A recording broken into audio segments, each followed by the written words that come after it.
This is what scares me about the left, though. We talk about the war on Christianity often on this show. Liberals, as you know, claim that there is no such thing as the war on Christianity. That's something that we on the right have invented. This is evidence. We did not invent this. The left actually wants to say, if you openly practice and openly speak about your religion outside of the confines of your home or out of the perimeter of the church parking lot, then you are not qualified to be part of our government. That only if you are actively anti-religion can you take part in our government.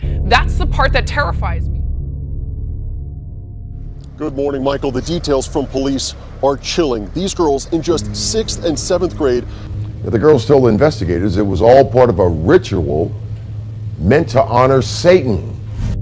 This morning, police say 2 girls, just 11 and 12 years old, brought these knives and this pizza cutter to school. Plan to use to kill their classmates and then eat their flesh. And police also tell us that the girls admitted to being devil worshippers. According to investigators, the plan was hatched while watching scary movies during a sleepover. Police also say their investigation revealed disturbing communication between the girls. Messages appear to show the girls planned the murders and even to kill themselves when it was done. They did make comments that they were willing to drink blood and may possibly eat flesh. The pair, being held on several charges, allegedly told police they were Satan worshippers. One of their last texts to each other reading, "We shouldn't have met each other, LOL. Now death is near." The chief of police telling ABC News the girls didn't seem worried as they were questioned by investigators.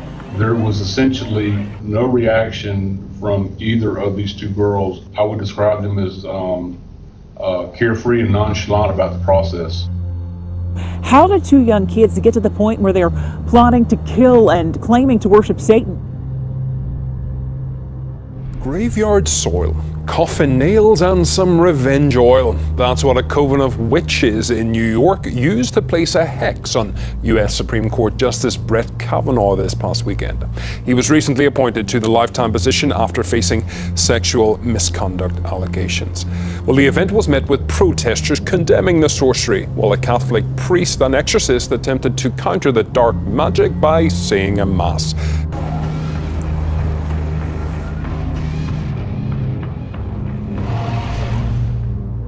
Brooklyn, where a group of pagan witches have gathered to place a hex on the newly confirmed Supreme Court Justice Brett Kavanaugh.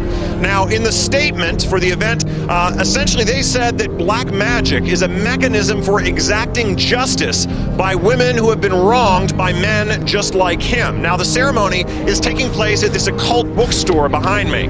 Now, here in liberal Brooklyn, witchcraft, Wicca might just be considered to be another hobby or fascination. But in some parts of the country, it's no laughing matter. I encourage everyone to also go out and register to vote. Magic is one thing, but you know, the polls are another. Or is this all just a bunch of silly superstition that means absolutely nothing? Well, like with most spiritual matters, there's no way to be absolutely sure. But what we can be sure of is that Americans are increasingly becoming divided. Where's the blame? You know what it is? As I see it, it's greed. We seem to be losing our way to a certain extent in America. And it's not about the politics. I know everybody says politics and terrorism, the troubling economy. We've lost our way. And we've lost our way because we seem to be losing the one thing that always made our country great: ethics, morals, principles, and integrity. Needed, maybe more now than ever.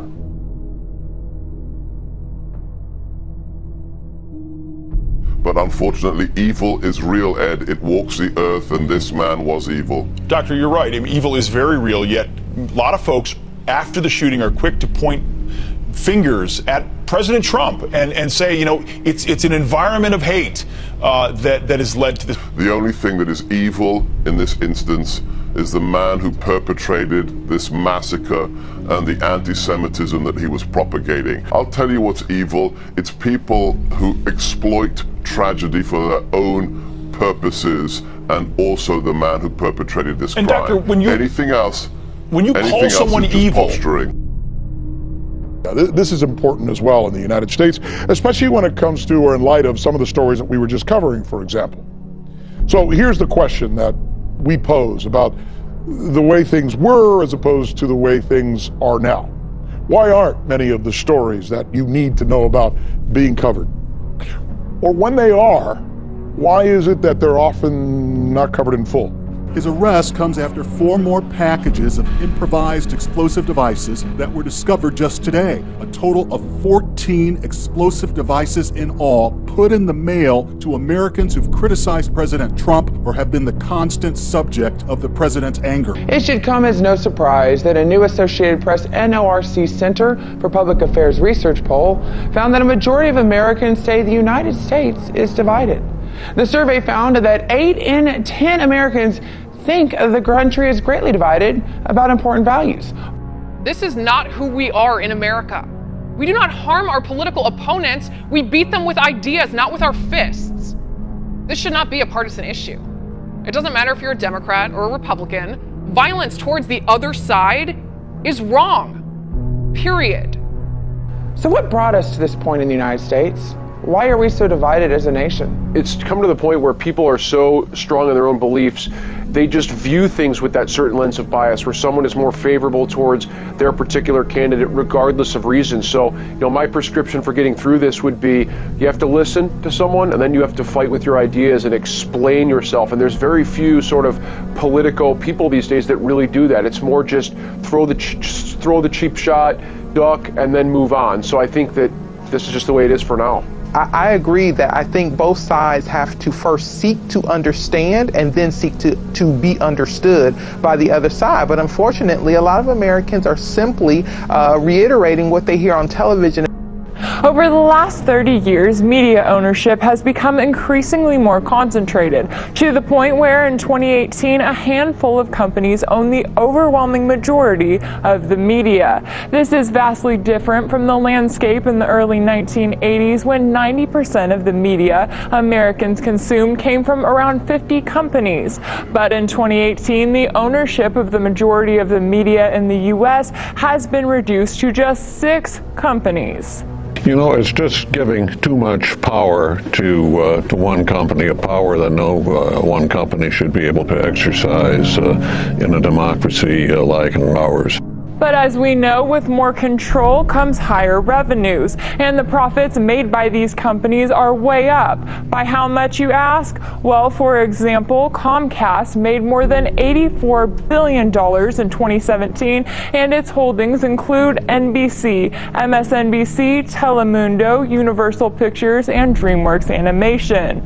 Disney made more than $55 billion last year from holdings that include ABC, ESPN, Marvel Entertainment, Walt Disney Pictures, and Pixar Animation. AT&T made more than $31 billion last year from holdings that include CNN, HBO, TBS, The CW, and Warner Bros. Pictures. Then there is 21st Century Fox, which made more than $28 billion in 2017 and boasts holdings that include Fox News Channel, Fox Business Network, Fox Sports, FX, and National Geographic. CBS made nearly $14 billion last year from holdings that were comprised of the CBS television network, Showtime, Simon & Schuster, and various other TV stations and radio stations. And rounding out the list, Viacom made more than $13 billion in 2017 with holdings that include MTV, Nickelodeon, Comedy Central, BET, and Paramount Pictures. Yet even though the corporate media continues to make massive profits, they still don't have the public's trust. And statistics have shown that in recent years, only a small percentage of Americans have said they have even a fair amount of trust in the media. Back then, it seemed like the United States could hardly become more divided. Now, many believe it has. I'm angry about the anger that is dividing this country. The misleading statements.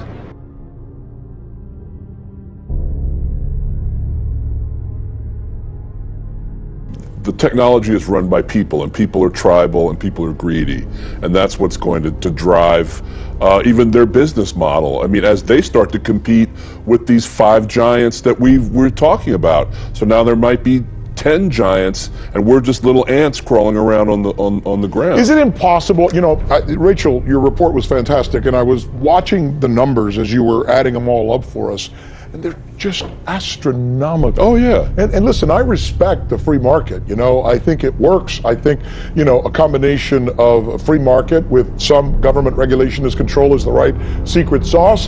But when you're making $20 billion, can you even have any sense of fairness or of coverage? Supposedly, because basically, Rick, I mean, you have the First Amendment protecting you.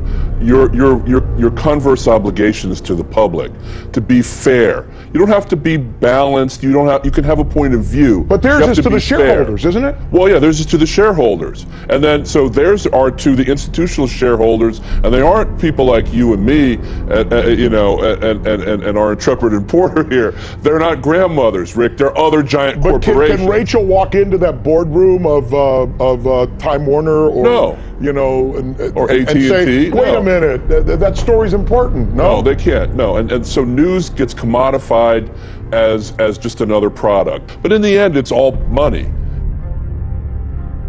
Former Atlanta Fire Chief Kelvin Cochran scores big in his lawsuit against the city. The former Atlanta Fire Chief, who was fired by Mayor Kasim Reed years ago, will receive $1.2 million.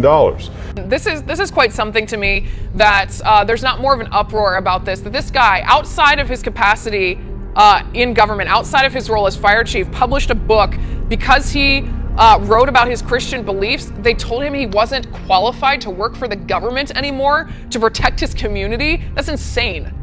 It wasn't him criticizing anyone. It was just like, well, yeah, the scripture says they oppose this type of behavior. That should have been innocuous. If you had a public employee writing about the Jewish faith, the Muslim faith, or even some atheistic morality that popped up last Thursday, the government needs to stay out of it. He was not doing this on work time. He was sharing his personal views, and he's sharing a view as well that's shared most likely by the great number of people living in Atlanta.